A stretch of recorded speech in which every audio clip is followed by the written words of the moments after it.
มาพบกันในช่วงเมื่อค่ำยามเย็นในรายการเสียงธรรมพระธรรมจาริกคณะสงฆ์วัดศรีโสดาคณะพระธรรมจาริกโดยอาตมาภาพเป็นผู้แทนคณะสงฆ์คณะพระธรรมจาริกได้มาดำเนินรายการเสียงธรรมพระธรรมจาริกเป็นกระบอกเสียงเป่าเอิ้นข่าวสารสาระธรรมต่างๆก็ดีและเป็นกิจกรรมงานในพระพุทธศาสนาที่ได้เผยแผ่แก่พี่น้อง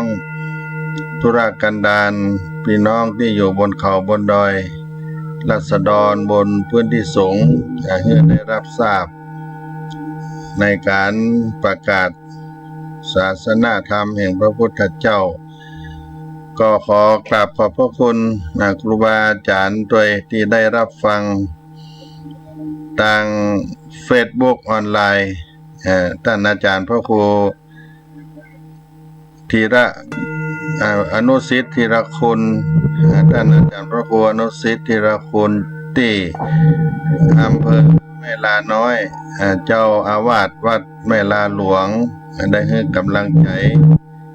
ครับกล่าวกับผมตลอดถึงท่านอาจารย์สีโพธรรมานันโทวัดพระธรรมจาริกแม่ลาคีที่จังหวัดตากนะครับแล้วก็ญาติโยมสาธุชนที่ได้รับฟังโดยทุกท่านทุกคนตลอดถึงคณะพระธรรมจาริกนะครับท่านพระครูจันทรกิจจาธรท่านอาจารย์นิคมวัดจันทร์อำเภอกัลยาณิวัฒนาซึ่งเป็นพระธรรมจาริกที่อยู่ในเขตพื้นที่ภาคสนามได้มีสถานีวิทยุตัวนะครับก็เป็นเครือข่ายของพระธรรมจาริกที่ได้เสนอธรรมะเป็นภาษาปกยที่วัดพระธรรมจาริกวัดจันทร์กัลยาณิวัฒนาก็ให้กำลังใจได้รับฟังในรายการธรรมะของพระธรรมจาริกโดยญาติโยมเราได้รับธรรมะจากครูบาอาจารย์หลายท่านหลายคนพระมหาเถระผู้ทรงความรู้ได้มาให้ธรรมะมาให้กำลังใจกับญาติโยมพร้อมกับญาติโยมที่เป็นผู้จัดรายการคฤหัสถ์ก็ได้ก้อนไกเอาสิ่งที่เป็นความรู้มาเผยมาแผ่ให้เราได้รับทราบตลอดเวลา24 ชั่วโมงการฟังธรรมในสถานีวิทยุนั้นเราก็สามารถได้รับฟังได้ตลอดเวลาเพราะว่าพระพุทธศาสนาของเรานั้นเมืองไทยเราก็เป็นเมืองพุทธมีพระพุทธศาสนาเป็นศาสนาประจำชาติเรื่องการฮื้อตานการทำบุญตักบาตรการเข้าวัดฟังธรรมในวันสำคัญทางพระพุทธศาสนาบอกว่าวันมาฆบูชาวิสาขบูชาเข้าพรรษาออกพรรษาวันต่างๆวันศีลน้อยศีลใหญ่ก็จำเป็นที่เราต้องได้หันความสำคัญและจึงเป็นสิ่งที่เราหันกันมาตั้งแต่เราเกิดมาแต่เล็กแต่น้อยจนเป็นปกติในชีวิตประจำวันของเราเพราะว่าพ่ออุ้ยแม่มอนปู่ย่าตายายพ่อแม่เราได้สืบได้ทอดกันมาตั้งแต่อดีตโบราณอาจารย์เจ้าทั้งหลายจนมาถึงปัจจุบันถึงแม้ว่าปัจจุบันประเทศชาติบ้านเมืองเราก็ได้ประสบปัญหากำลังประสบปัญหาการแพร่ระบาดของไวรัสโควิด-19อยู่ก็ตามเจ้าพุทธเราก็นิ่งอยู่ได้ก็ได้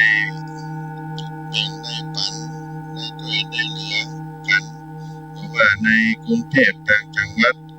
ใครมีกำลังนักก็มาช่วยกันใครมีกำลังน้อยก็ช่วยกันไปตามบ้านตามแห่งที่เขาจะช่วยจะแบ่งกันได้ก็เป็นภาพพจน์ที่งดงามและก็ทำให้เรานั้นมีกำลังจิตกำลังใจและปัจจุบันนี้อาจจะได้ทำบุญเข้าวัดเข้าวานั้นน้อยลงเนื่องจากต้องอยู่ในสถานการณ์วิกฤตของโควิด-19 แห่งนี้แต่ว่าของเราก็ยังที่สามารถได้รับฟังธรรมะได้รับความรู้ต่างๆจากครูบาอาจารย์หรือว่าผู้รู้ที่มาให้ธรรมะมาเป็นปัจจุบันกับเราการฟังธรรมที่ญาติโยมในธรรมสวนสูตรในพระสูตรตัณหปิฎกอังคุตรนิกายปัญจกชกนิบาตเป็นได้กล่าวไว้ในอานิสงส์การฟังธรรมมีอยู่5ประการอันที่1นั้นย่อมได้ฟังสิ่งที่เราบ่เคยได้ฟังก็หมายถึงเป็นการเพิ่มความรู้เป็นข้อแรกที่เราได้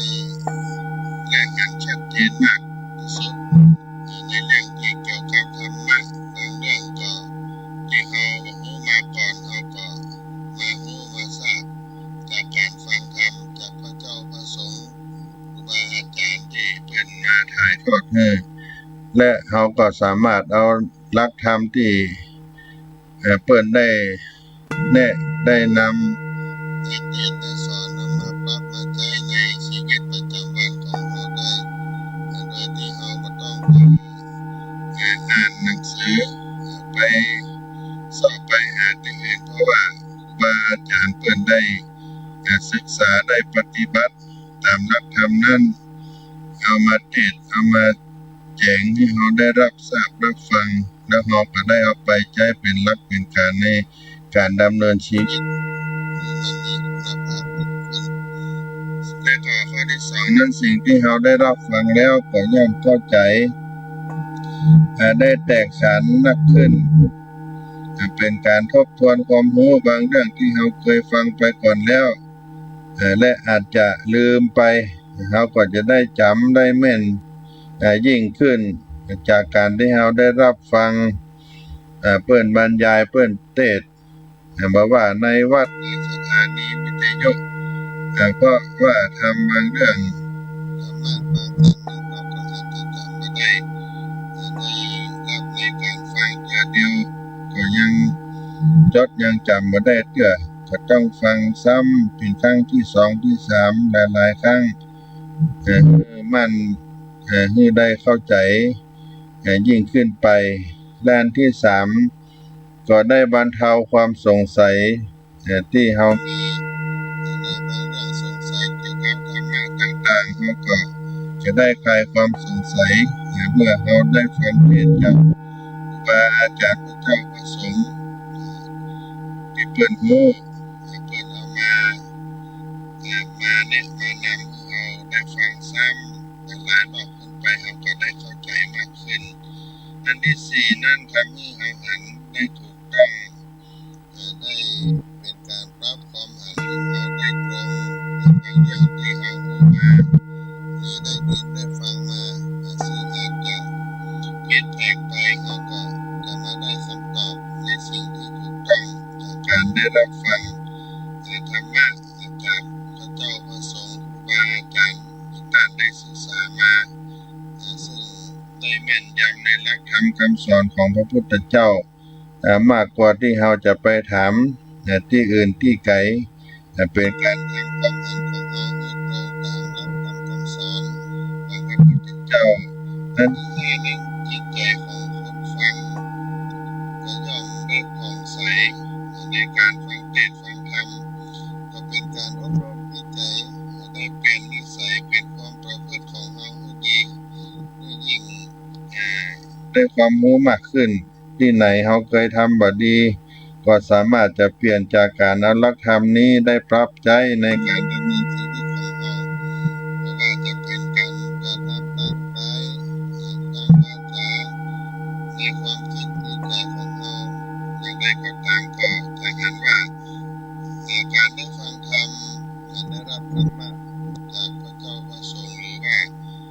คนที่โหเป็นธรรมทานให้เฮานั้นมีประโยชน์มากพวงหลงหลายจะช่วยให้เฮานั้นได้มีสติปัญญาที่สมบูรณ์มากยิ่งขึ้นและก็เป็นการสั่งสมบุญของเฮาที่ได้รับได้ฟังในธรรมะเป็นสิ่งที่ประเสริฐให้เฮาเป็นผู้ที่ได้มีจิตใจสะอาดขึ้นและก็ได้ประพฤติปฏิบัติในสิ่งที่ดีที่งามนี่ก็เป็นอานิสงส์ที่เราได้รับฟังธรรมะในพระเจ้าประสงค์ในครูบาอาจารย์ที่เพิ่นได้มาแบ่งมาปันเราก็ขออนุโมทนากับศรัทธาญาติโยมทุกท่านทุกคนที่ได้สนใจใฝ่ธรรมในพระพุทธศาสนานอกจากที่เราได้มีความรู้แล้วเราก็สามารถเอาไปแนะไปนำให้กับลูกกับเต้ากับหลานกับเหลนญาติธรรมเราได้เป็นบุญเราได้มีโอกาสได้มีธรรมทานในคำสอนขององค์สมเด็จพระสัมมาสัมพุทธเจ้าช่วงตอนภาคบ่ายได้นำทำสลากลิวิจาสูตรเอามาปั่น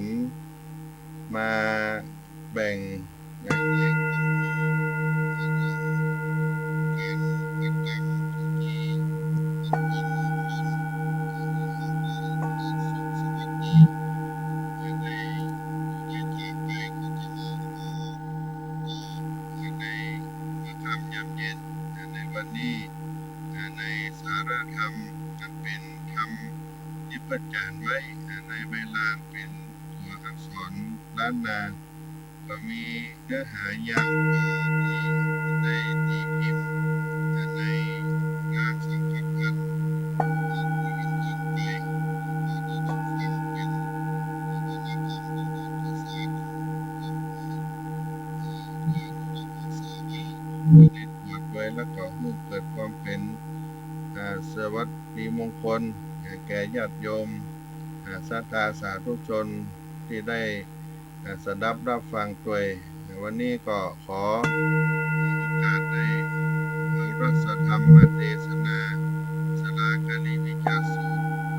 ได้เทศนาธรรมครึ่งหนึ่งก็เหลือธรรมครึ่งหนึ่งก็ได้สาธุชนได้สดับรับฟังยกมือไหว้น้อมบูชายังรัสธรรมเทศนาเป็นลำดับต่อไป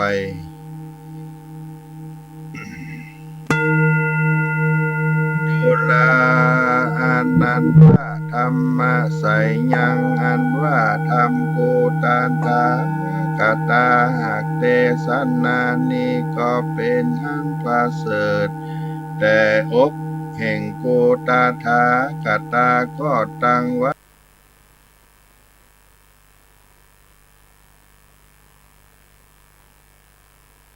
เพื่อเฮือรักษายังสัตว์ทั้งหลาย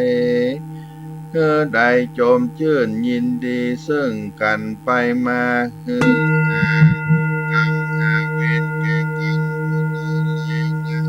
นะสัตตาสังรักขังกตังภาวิสัตติปาตาสันตาสังรักขังกตังภาวิสัตตินะสุตาสันตาสังรักขังกตังภาวิสัตตินะกานาสันตาสังรักขังกตังภาวิสัตตินะญาสันตาสังรักขังกตังภาวิสัตติสัทธานุตตรังนารพัตติดุรานุญโยกัลโลอันว่ากัลลาผู้ใดและได้น้อมจิตใจเข้าไปตามกระแสแห่งธรรมเทศนาอันนี้โดยสัจจะกะเลาวาคบยำแยงปอน้ำตาที่เกิดเยือกเย็นสิ้นสุดผลธรรมอันเพื่อ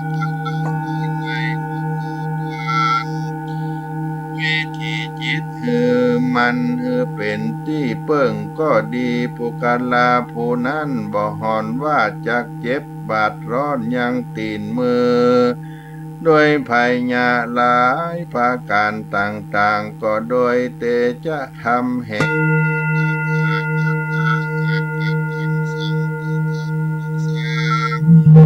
อยู่เมื่อจะแลดูลานนอยู่ผู้การโลหันว่าผู้การลาผู้ใดได้ฟังยังคำดูว่าสวากาลีกิจาสุ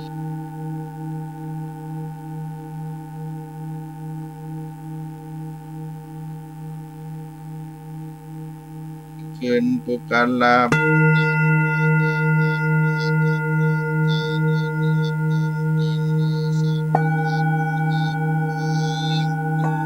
ทำคำสอนแห่งโกปาตาถาคาตาหากรักษาปุการลาผู้นั้นไปจุบัดย่างตังเตียวก็มีแลโย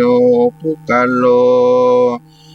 อันว่าปุการละผู้ใดมีใจอ่อนน้อมซึ่งกุลแห่งกุ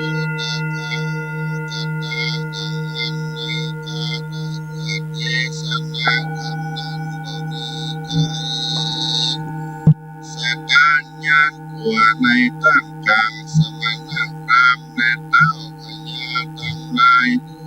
อาทิสารตามากนักเลปุการละผู้นั้นก็ได้พ้นจากยาที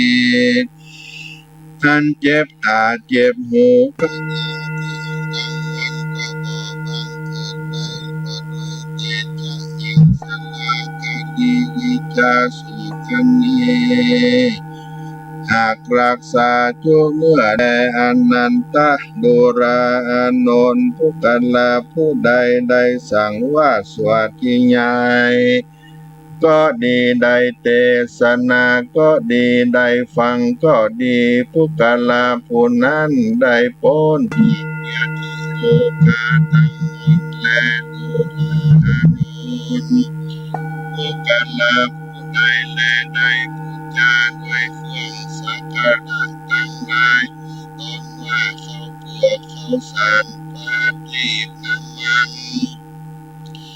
การทะของหอมเขาดอก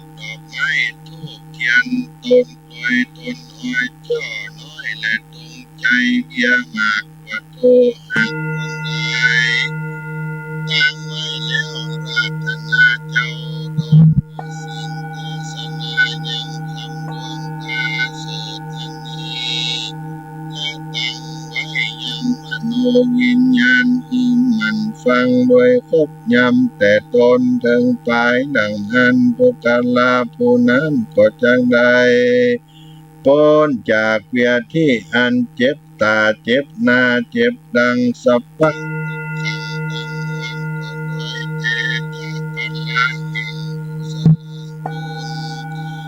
ลัสธรรมเทศนาสลากาลีวิจาสูตรอันโกตถาคตาหักศึกษาทุเมื่อจะแล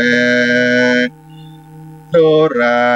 นนโยผู้กาโลอันว่าผู้กันละผู้ใดยังมักใคร่หีใดสมนิด้วยเขาคงเหมือนคำสัมปติเขาพวกเขาสารไว้ข้าบนที่ดังอันดูอาราธนายังเจ้าวิภูสังฆสมณะพราหมณ์เจ้าตนมีศีลบริสุทธิ์นำเอายังสลากานิวิจาสูตรธรรมดวงพาเสดนิมาเทศนาสังฆะสุญญาตาปัญญาตาเมืองญาตาเงินญาตาเงินคำเขาพวกเขาสารต่างๆไรนากามาเกตานาเมืองฝ่ายญาตาเมืองฝ่ายญาตาฝ่ายไม่ทุ่งเป็นทุ่งดอยสืบญาตาสักและคนยิ่งใจสืบจาตาเวียงจาตาวัดวาอารามตั้งหลายตั้งสามปีหักกันตึกตั้งงานบ้านเมืองยาวเดือนยังสัมปติตั้งวันวัดวาอาร ที่นั้นก็หากจะลองมากนักก็โดยอานิสงส์แห่งรัศธรรมแต่จะยังคำสอนแห่งพุทธทาคตานีนั้นก็อยากจะแลสลากาลิวิจาสุนีเจียมย่อมมือลุ่งเรืองบานเมืองบ้านต้นเขาต้นไฟต้นคำต้นเขาต้นไฟเงินคำหัวควายทั้งหลายและคนหญิงชายทั้งหลายผู้นั้นก็อ่อนมีกรรมโตมานัดกัดใจยังใดและจังพาก็ไปด้วยลาภสาการเจ้าใจยาบุตรีจำเริญด้วยเงินคำเครื่องบริโภคก็หาพบเป็นมิตรทำแก่บุคลาผู้นั้นบ่อยากจะแลแม้นว่าเขาหวังเงินคำบุคลาผู้นั้นหากมีไว้แต่เขาก็แควนมันเกินเน้นหน้าบ่รู้บ่ฟังบ่เสียบ่ยุดบ่หย่อนถอยลงสกาบจะแลหากสักหัวลงมวลตั้งเป็นไหลหลังไหลมาเองเงินเอาบ่ได้โศกเศร้าของใจสังหารเพียนย่อมพาขอไปด้วยกายิกาสุเจตาสิกาสุขในจาตุกิลิญาปะทะตั้งสี่ประการเมื่อนั่งนอนยืนเตียวนานก็มีสุขหากำตุกบ่ได้ด้วยอนุภาวะสลากาลิวิกาสุตันติอันวาสุตาตามรักษายังปุกลานั้น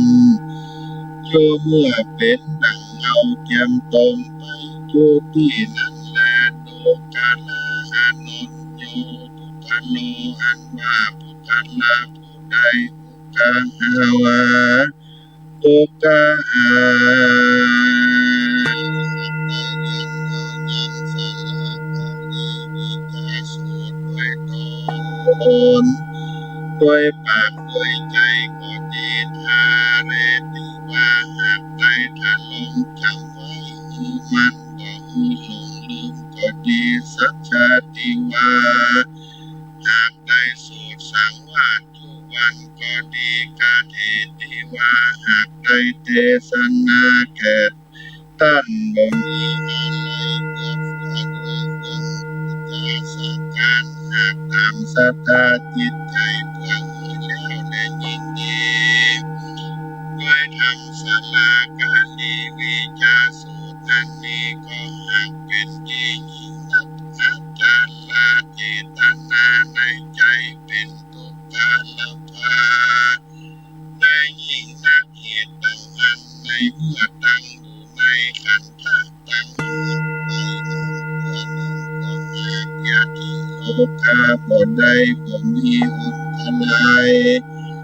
สักอันแลเทิงกาละเมื่อเท่าแก่ค่ำชราอายุถอยลงไปนั้นกำลังก็ยังแรงเสมอดังเหมือนยังหนุ่มแต่ก่อนบ่ผ่อนยังกำลังนั้นแลถึงกาละเมื่อเท่าแก่ชราค่ำไปอายุถอยลงเมื่อเดียวไปมานั้นแม่นหนทางไกลในสาวโยธนั้นก็ยังไปรอดมารอดจอเทิงโยดาวเขตแดนในกาละเมื่อจังมาขันธะตังหาก็จังมีสติสัมปชัญญะอันมันบ่พลาดพลั้งหลงลืมก็รู้ลำเปิงหันยังในสงสารมีปินตติก็รู้ในกายกายมีปินตติก็รู้ในกายยังสังขารตกอยู่ใจใจก็ขอแจ้งเล่งอันยังกุศลบุญนั้นตนหากได้กระทำมาจุปีจุเดือนจุวันจุยามจะแลสมะสังฆาบันนาได้แล้วภาวันตานันติงก็ตุลาก็สาเสีย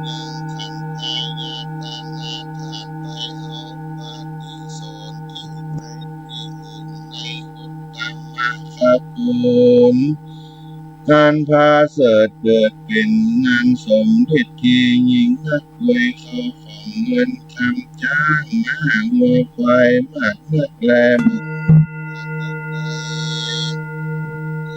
เกิดในที่หินนาคขุนสักญาติแลถึงกาละวิญญาณลิติตั้งแล้วพาสูตรออกจากต้องแม่ก็บ่หอนจักมี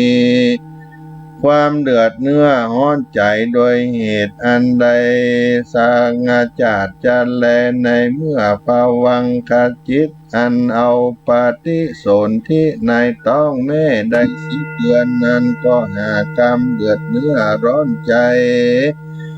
บ่ได้สักอันแลในเมื่อบัวละมวลแห่งคับพะก็พ้นจากต้องแม่ออกมาแล้วก็ได้เสวยสัมปติสุขตามไฟมักจุจาตทลาบตอดเต้าเข้าสู่นิพพานก็ด้วยเตจะพราแห่งธรรมคำสอนแห่งโพธิตากตาอันชื่อว่าสลากาลีวิจาสูตรนี้หากรักษายุกาลาผู้นั้นทุกเมื่อแลยีปุกาลาอันว่าปุกาลาผู้ใดตั้งหลายฝูงนั้นก็บ่หอนว่าจักใดเสวยยังกุกลำบากสักญาติในที่อันเกิดนั้นแลอันนี้ก็โดยเตชะพลาหินธรรมสลากาลีวิจาสูตรอาคงบารักษาบุคลาผู้นั้นกุจาจะเลยักโขวายักขินีวายักขะโปตาโขวายักขะโปติขาวายักขามหามาโตวายักขมหาปาลิสัจโจวายักขปาลิสัจโจวานาโกวานาคิวานาคโกตะโกวานาคโกติกาวานาคมหามาโกวานาคปาลิสัจโจวานาคปาลิ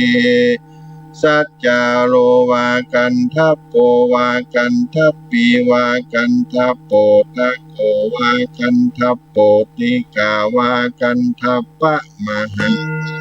วากันทัพปะปะลิสัตโตวากันทัพปะจาโรวาคุมพันโดวาคุมพันเดวาคุมพันดาโปตะโกวาคุมพันดาโปติกาวากุมพันดามหามาโตวากุมพันดาปาลิสัจโจวากุมพันดาปัจจาโลวาปาตุตตาจิตโตภิกขุนังวาภิกขุนีวาอุปัสสกานังวาอุปัสสิกานังวาพุทธิยารักขาญาอาวิหิงสาญาปาสุขิอาราญาติดังนี้โดราอานนท์นั้นว่ายักษ์ตั้งหลายฝูงใดคือว่ายักษ์ผู้ชายก็ดียักษ์ผู้หญิงก็ดียักษ์ผู้เป็นลูกชายก็ดียักษ์ผู้เป็นลูกหญิงก็ดียักษ์ผู้เป็นปู่ก็ดียักษ์ผู้เป็นย่าก็ดียักษ์ผู้เป็นพี่ชายก็ดียักษ์ผู้เป็นพี่หญิงก็ดียักษ์ผู้เป็นน้องชายก็ดียักษ์ผู้เป็นน้องหญิงก็ดียักษ์ตั้งหลายฝูงนั้นเป็นเสนาอามาตย์ก็ดียักษ์ตั้งหลายฝูงเป็นบริวารบำเรอใจสอยก็ดียักษ์ตั้งหลายฝูงเป็นไรยาพัฒการอันดูที่ไกลก็ดีอันอยู่ที่ไกลก็ดีนาคตั้งหลายฝูงเป็นใจก็ดีนาคตั้งหลายฝูงเป็นหญิงก็ดีนาคตั้งหลายฝูงเป็นลูกชายก็ดีนาคตั้งหลายฝูงเป็นลูกหญิงก็ดีนาคตั้งหลายฝูงเป็นเสนาอามาตย์ก็ดีนาคตั้งหลายฝูงเป็นบริษัทก็ดีนาคตั้งหลายฝูงเป็นวิญญาวัจการก็ดีกันท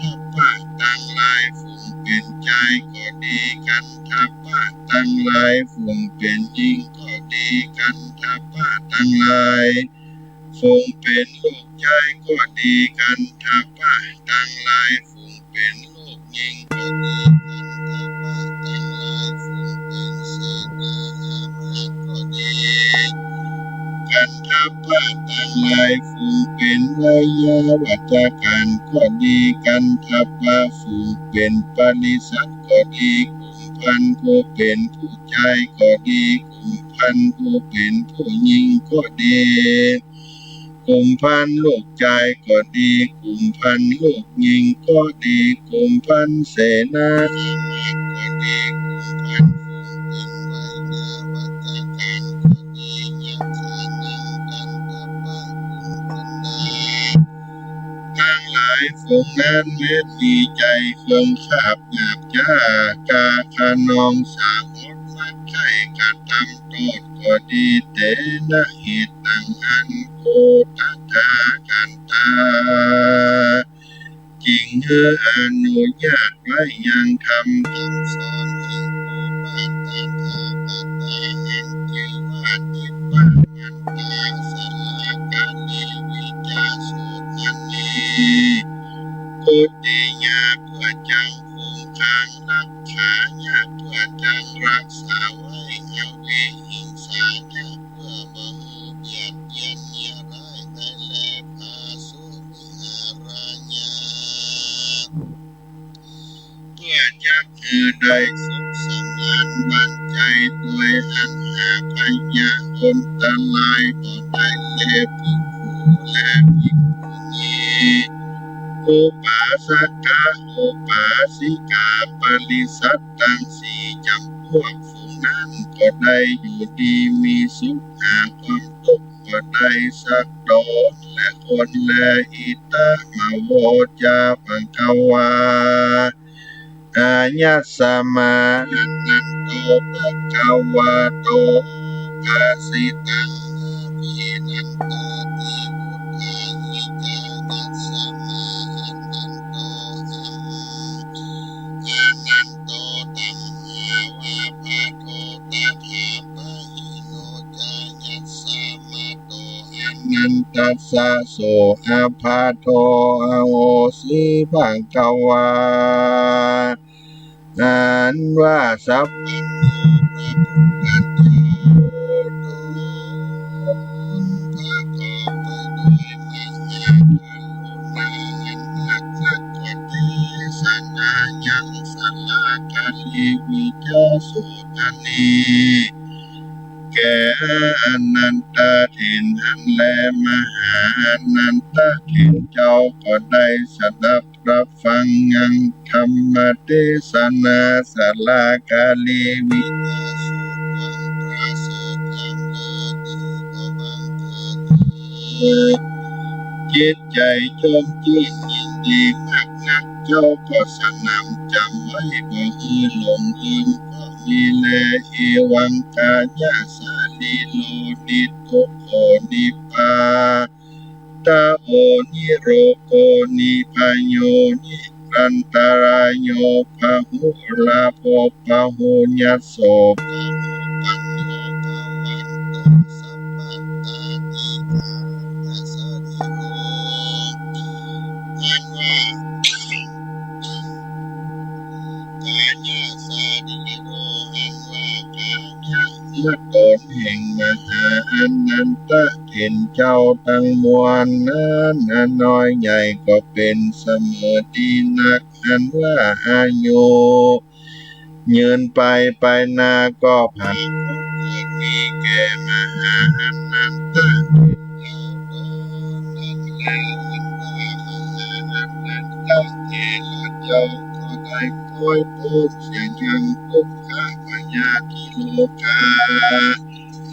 ถ้าพ้นจากทุกขเวทนาอุปาอุปัตตวะกังวลวนตาลายบ่ได้แลหาพยะบ่ได้แลประการนุ่งมานันตถินเจ้าอันเจริญเมตตาสัตตโลกทั้งมวลแต่ทิศาต่างๆก็เกียรติยศประกอบด้วยลาภสาการต่างๆ อันคนและเทวดาหากบูชาโดยปัจจัยตั้งสี่มากนักก็ด้วยเตจาอนุภาวะแห่งสลากาลีวิจาสู่เจ้าดวงประเสริฐหากกันจูมียศมีศักดิ์องค์อาจลาด้วยวิสาปัญญามากนักแล้วพระพุทธเจ้าก็กล่าวแก่มหาอนันตเห็นเจ้าตนมีอายุกว่าโดราอานนท์แรกแต่ขาละนี้ไปนาดวงนั้นว่าต้านจุงมีสุขสดสดีจำเลินเป็นไปแก่ท่านว่างั้นแล้วตัสสะภาลังลัญญาณสัทธาอันว่าตนแก้วสัพพัญญูก็เทศนาแก่มหาอนันตเถรเจ้าว่าโดราอานนท์นั้นว่าผู้กาละหิงใจทั้งหลายฝูงใดคือว่าเท้าปัญญาเสนาอามาตย์บริษัททั้งหลายคือภิกขุและภิกขุณีอุบาสกอุบาสิกาทั้งหลายฝูงใดก็ดีหัดได้เรียนเอายังสลากาลีวิกาสูตรอันนี้และถ้าลงจำไว้มันก็ดีได้เทศนาก็ดีได้สอนท่านก็ดีได้เต็มได้เขียนไว้และอุปถากรักษาโดยครบยำยิ่งปูจาปฏิน้ำมันเขาตอบดอกไม้เป็นทางบุญคำและได้ฟังโดยสัจจะกันละวะดังนั้นปัจจุบันชาติอันนี้ก็จากปรากฏหันต่อหน้าด้วยข้าวเปลือกข้าวสารเงินคำจ้างม้างัวควายทั้งหลายมากนักประการหนึ่งก็จักประกอบไปโดยเจ้าวานะปัญญาติกาปัญญาอันผู้พิจารณาเงินอัตถะตามคำพีอันลึกแลบอันประกอบด้วยอัตถบาลีอันอ่อนละเอียดสุขุมานยิ่งนักก็จำเดินโดยอายุวันนาสุขาภละจุภาการแลเธอเมื่อจักเสียงอายุก็มีสติอันอันบ่ฟุ้งซ่านแปรปรวนสับพันบ่หลงบ่ลืมยังกุศลคุณนันโดนอาจได้กับกรรมาจุปีจุเดือนจุวันจุยามกันจุตีตากำเนิดก็ได้เอาตนเมื่อเกิดในสวรรค์เทวโลกในจันทร์ฟ้าจาตุมหาราธิกาอยู่เสวยสัมปติจิตตินั้นตามเขตอายุที่นั่นจังใดเมื่อเกิดจันทร์ฟ้าตาวติงสาเสวยสัมปติทิพย์ที่นั้นแล้วเมื่อนานแล้วจุติก็จังเมื่อเกิดจันทร์ฟ้ายามาลำนับมาทุสิดานิมานนาราติปารินิมิตาปัสสวัตติแล้วอยู่เสวยสัมปติทิพย์ที่นั้นตามวงสมปานแล้วกันว่ามานปัญจขันธ์ในที่นั้นแล้วก็ได้ลงมาเกิดในอากุลอันประเสริฐหรือว่าพระมณะกหบดีเศรษฐีที่อันประเสริฐประกอบด้วยเขาเงินคำมั่งมีเป็นดียันย่อมได้เสวยสัมปติจุจาตก็ถอยลอยสัจจาตย่อมได้ขัดดำบำเพ็ญทานศีลภาวนาไปบูชาใจถ้าลาบต่อเต้าได้ถึงนิพพานธรรมเจ้าก็เป็นที่แล้วแก่ผู้กาลาผู้นั้นปัจจสิตาธรรมะปริโยสานิสาธิกาธรรมะเทศ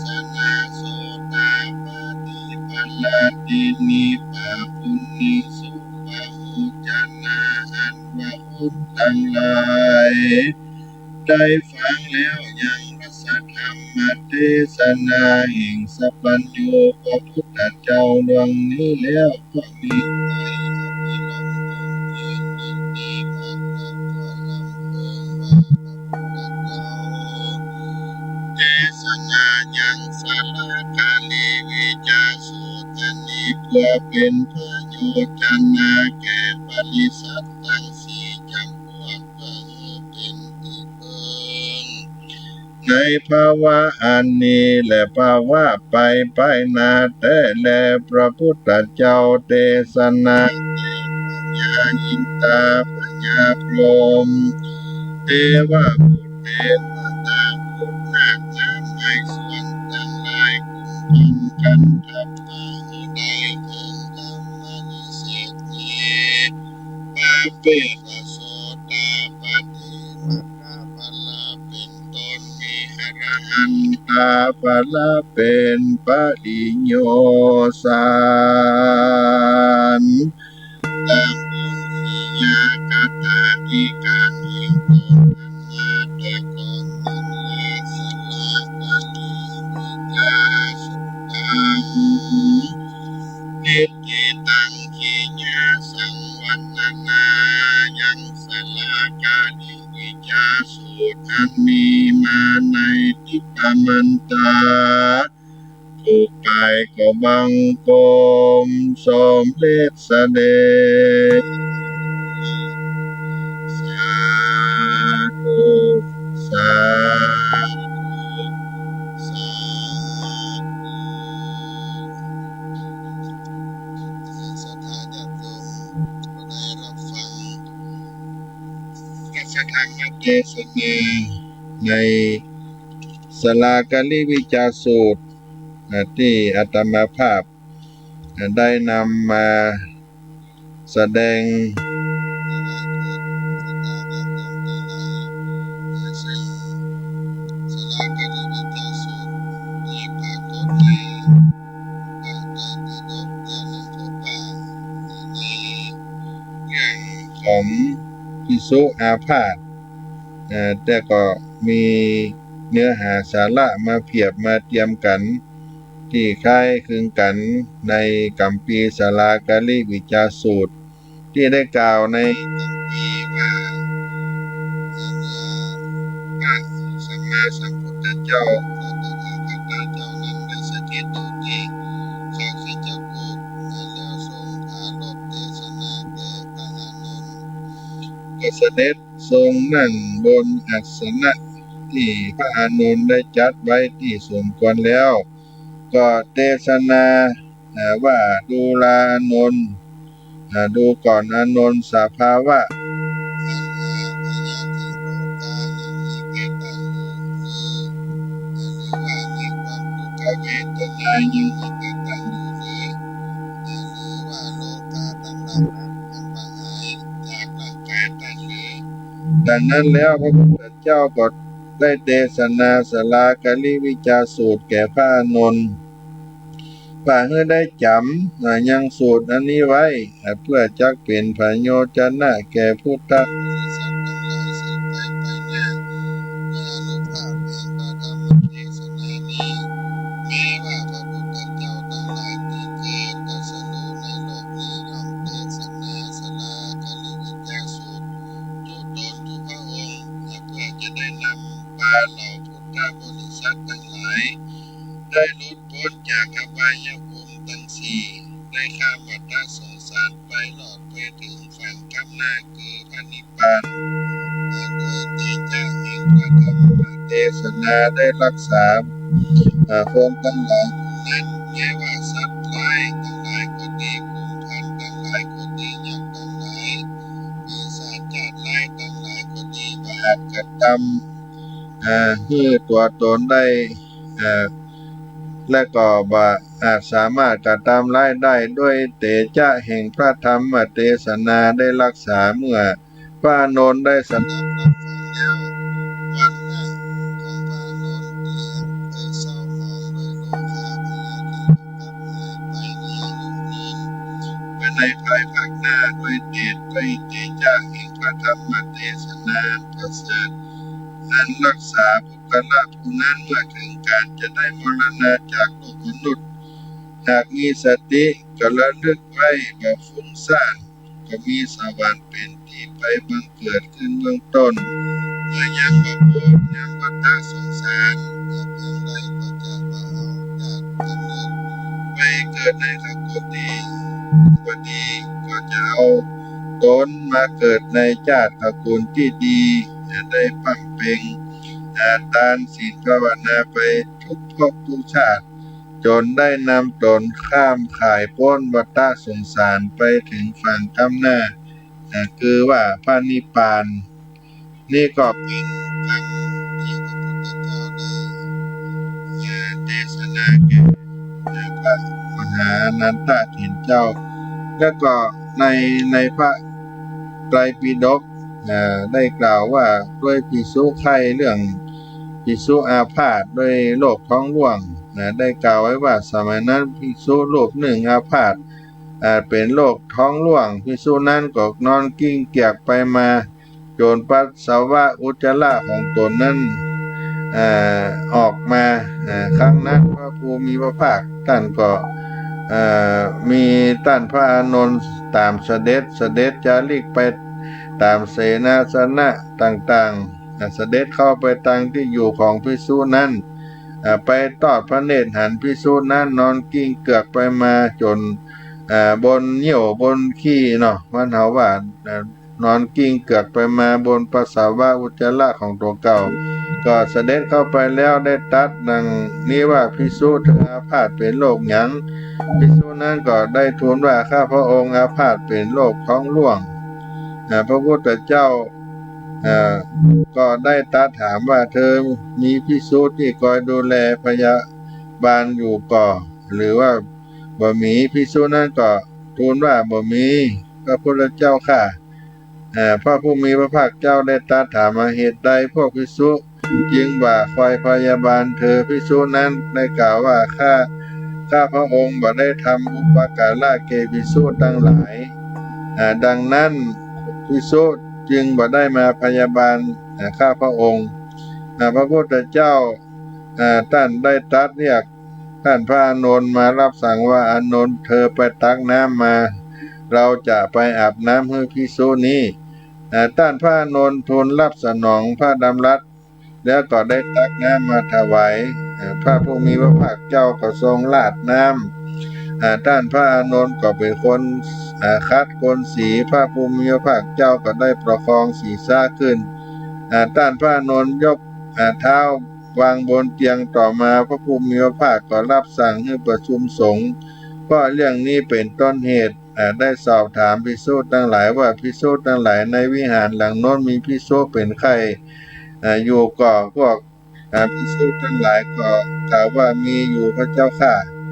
พระผู้มีพระภาคเจ้าได้ตรัสถามว่าเธออาพาธเป็นโรคอะไรหยังภิกษุทั้งหลายนั้นก็กราบทูลภิกษุที่ได้ป่วยขั้นนั้นก็กราบทูลว่าอาพาธเป็นโรคท้องร่วงนั้นพระพุทธเจ้าก็ถามว่าภิกษุนั้นมีคนดูแลพยาบาลอยู่ก่อภิกษุได้กราบตนนั้นก็กราบทูลว่าบ่มีก็เพราะสัมมาสัมพุทธเจ้าก็ถามด้วยเหตุใดภิกษุนั้นก็ตอบว่าด้วยเหตุที่ได้พยาบาลอุปการะภิกษุมาก่อนดังนั้นภิกษุจึงบ่มีคนพยาบาลข้าพระพุทธเจ้าพระองค์ได้ตรัสว่าภิกษุทั้งหลายพวกเธอบ่มีพ่อมีแม่ผู้คอยประทานพยาบาลภิกษุทั้งหลายถ้าพวกเธอบ่พยาบาลกัน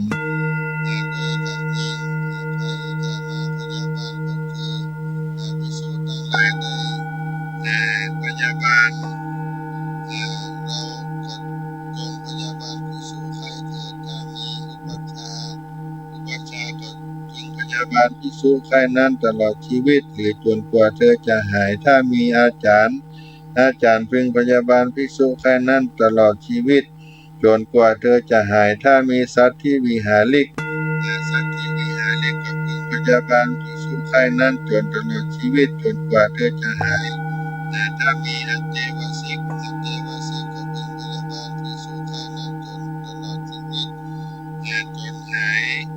ถ้ามีภิกษุร่วมอุปชฌาย์ผู้ร่วมอุปชฌาย์ก็พึง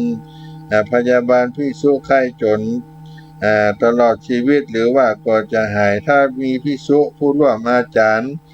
ผู้ร่วมอาจารย์ก็พึงพยาบาลภิกษุไข้ตรงนั้นจนหายตลอดชีวิตถ้าว่ามีอุปชฌาย์อาจารย์สักทีวิหาริก